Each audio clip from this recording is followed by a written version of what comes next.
Syederalun, suasana sepi menyambut kedatangan pengunjung Bandara Internasional Kuala Namu, Deli Serdang, Sumatera Utara dalam suasana pandemi. Bukan hanya sepi, sejumlah outlet dari sejumlah brand ternama tanah air juga tampak tertutup rapat. Bandara Kuala Namu seakan kehilangan kesan internasional dan statusnya sebagai bandara tersibuk di barat Indonesia.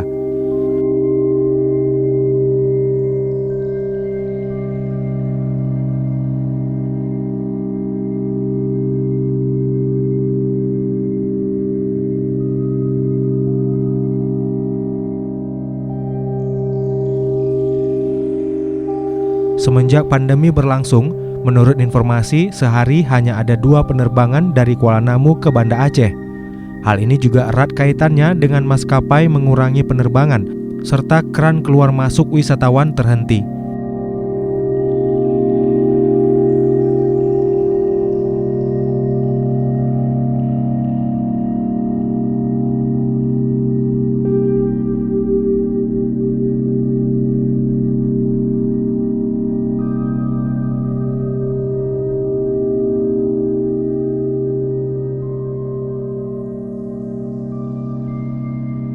Dari Deli Serdang, Muhammad Nasir, Serambi On TV.